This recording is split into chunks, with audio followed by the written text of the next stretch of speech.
Oh my god. Let me reassure the incoming hate mob. I've given this game more hours than a full-time job. I hope it was enough to make a fair prod at a game I really do think is flawed. See, to keep my thoughts straight and true during my own playthroughs, I don't read other reviews. I beat the main quest but scrapped my first script. It was only after that I saw Wikipedia warn me that I'm heading straight for a critic's crypt. Some reviewers think this is one of the greatest games of all time? Oh dear. The only way to look cute doing this is going to be through rhyme.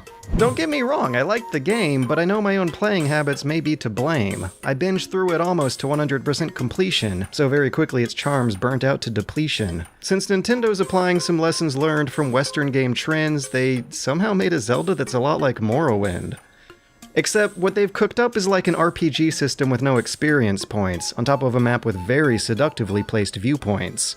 But for real, day 1, 2, and 3 were all good, clean fun. I really like how many hits a fresh new Link can take, which is just one. Until you climb the difficulty curve, which for me happened day 3, the game's progression system feels bold and new. During those first tens of hours, it's not your character leveling up, it's you.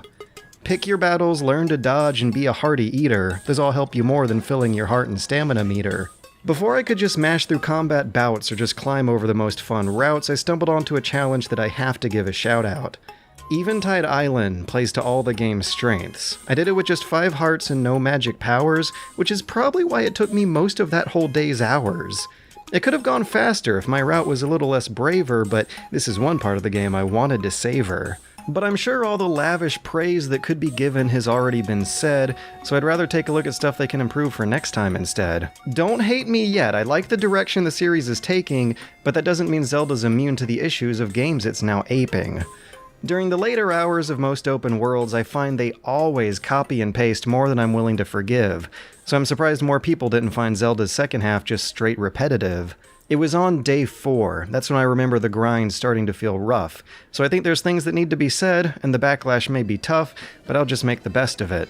Great! I'll grab my stuff! There's a saying that travel is all about the journey and not the destination. Breath of the Wild interprets that saying so literally, I think that's its damnation. The game's great at encouraging exploration, but how well it rewards it is something I find a topic of consternation. For example, this next bit is a fact, not simply conjecture. All 120 shrines in the game use the same music and textures. The more shrines you play through, the harder this is to ignore. It's the thought that no matter how far you traveled, you've been there before. Having all the same aesthetics to services the diversity of their mechanics. Clever word riddles, rolling obstacle courses, motion-controlled mazes, even the more typical Zelda physics or block puzzle stage will be a smart, crisp challenge with multiple ways to engage.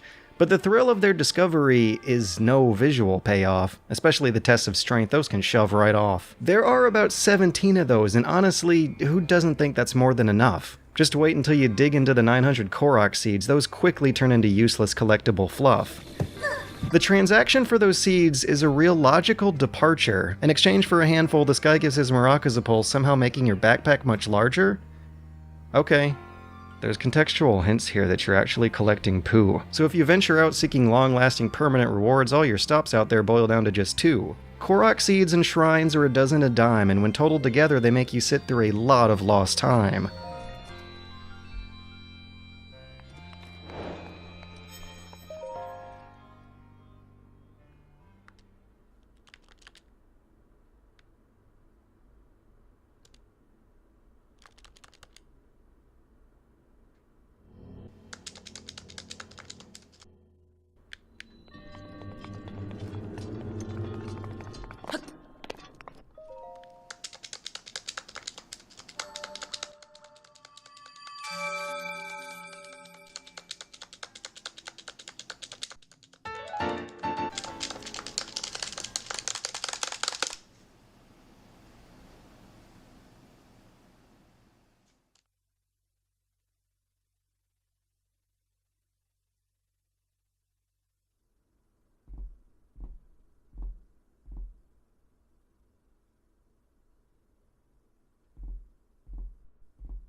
Oh, finally! Now you can play the game again, but getting in and out cost you 59 seconds. And I completed the game with 106 of those finished shrine check-ins. Multiply the two and round the decimal and you get 104 minutes spent doing something less than paltry. That's about as much time as it takes to do laundry or watch Jumanji, or only slightly less than going on the proper dungeon diving quandary.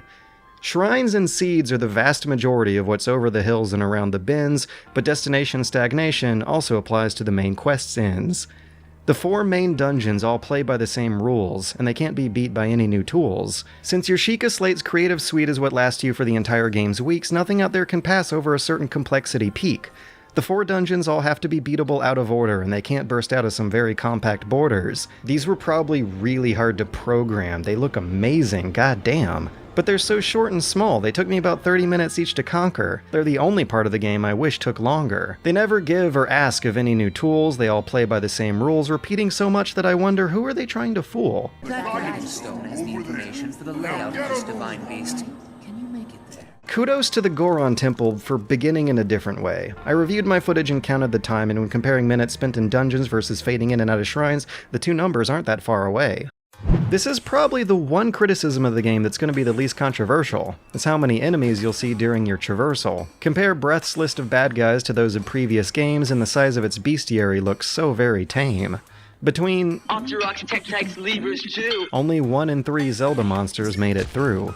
Maybe this is a limitation because of the weapon durability rule. Mobs regularly have to drop a weapon you can pick up and use too. So most of the time you're sparring with one of 3 flavors of humanoid: goblins, moblins, or lizardmen, who are often better to avoid. This doesn't mean I think a better balance couldn't have been scored. There's probably a lot more monster designs out there that can at least hold a sword. Some animals show potential behavior that would be better as monsters. Before you turn them into a roast, for example, wolves circle around you and can't be targeted just like a good old Poe ghost. There's a lot of lost potential here, especially because the combat is so pliable. Just look at how different the game plays when you're up against a Lionel. This is a simple complaint, it's easy and compressed. I won't waste any more of our text. So what's next? On my first night of Zelda, the NPCs asked of me 30 bundles of wood, 10 restless crickets, 5 goblin horns, 3 silent princesses, 3 ancient screws, 3 ancient shafts, 3 ancient cores, 3 bat wings, 3 blue mushrooms, and 3 orange mushrooms. And then the next day I got that one side quest where all you do is tape a box to 2 or more balloons.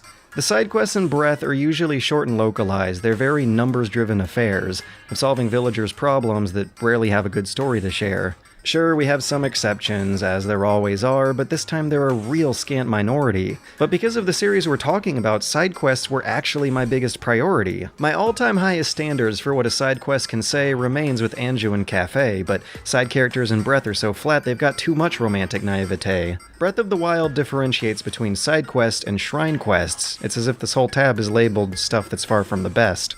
Even though I always enjoyed pondering on a good shrine riddle, the reward you get for them is predictable, it's second fiddle. This relates to my first big gripe, which was destination stagnation. Because what else would a shrine quest reward you with but another shrine's obligation?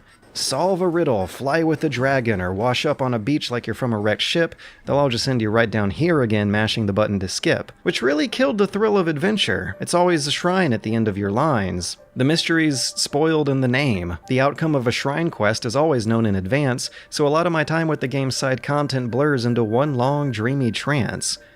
Especially armor upgrades. Great fairies want such a quantity of smelts, welts, pelts. This is the stuff that had me feeling like I was playing a different game than everyone else. These are checklists. This stuff is busy work. It can't be just me who thinks it treats the player like a jerk. Look at the champion's tunic. It's iconic. It's on the front of the box. But its upgrade recipe is far more expensive than the value of its stock. To make a long story slight, the champion's tunic needs dragon droppings that chip off only once per night. But there's no risk to it, there's nothing you gotta fight. I had the time, so I thought, I'm here, I might as well do it, right? Farming for materials is rarely difficult or challenging or even stimulating. It only tests your patience and ruins the magic for what the game's trying to be simulating. The first time I saw one of these mystical, magical dragons, it was this amazing special moment. I felt like the Bigfoot photographer. A week later, I regarded them as robotic, predictable, long-winded item spawners. Do X thing Y times. This is a trend I utterly despise. It feels like the high standards for quest design I grew up with have just run off and died. The contrast was night and day. I genuinely enjoyed the main quest. It was adorable as hell at its best, but the days spent working on optionals, they all just blur into the rest. Which correlates with an overall lack of good stories and a lack of good characters. With the exception of just one, everyone else routinely fills a usual Zelda pantheon. If I was ever surprised by a twist or overcome with high stakes, it was because of emergent gameplay rather than any move the story makes. During the opening hours, there were so many moments of real gameplay pearls, but when it comes to balancing stories against gameplay, wouldn't you rather have the best of both worlds? The lack of good side quests really is my own personal big offender. The repetition and predictability probably comes from me being such a binger. Those are minor complaints that only grew to annoying constraints. Prolong those shrine screens over 115 hours over 2 weeks, and how the hell couldn't I be sour? Now, so far, it's the best game of the year. I enjoyed its cute little adventures. I just don't know if it's an all-time favorite game ever contender. I've always valued quality over quantity, and the game's map just seems stretched thin. Yet I'm sure they could appeal to me by just giving the same game a new spin. When something this big is broken up into 5, 10, 15-minute intervals, it's so easy for me to develop a habit of completionist principles. So the dungeons, enemy variety, and side quest may have felt flat, so just throw those assets into a sequel kind of like Majora, except this time it'll have good combat. Expansions are coming later, and a hard mode will release in the summer, and really, I don't mean to be a bummer. More Zelda is on the way, and I'd love to play a version of the game that feels like it did for those first 3 days. For starters, more unpredictable side questing could go a hell of a long way, and its more creative systems of disposable weapons and favoring quick buffs over permanent leveling up is stuff I feel is just suited for a much shorter game. Because the difficulty curve here is upside down. Once you pass the first hump and get to a third town, the routine of it all becomes tame. So, can it be time now for the discussion to be about giving Nintendo good feedback, instead of just saying everything's fine and perfect? Perfect games don't exist, good criticism shouldn't make you pissed, and different tastes can happily coexist. Excuse me, princess. So I'm eager to see how my reaction's gonna be from the rabid Turbo fans, but after that I'm happily getting out of here and going back to Japan.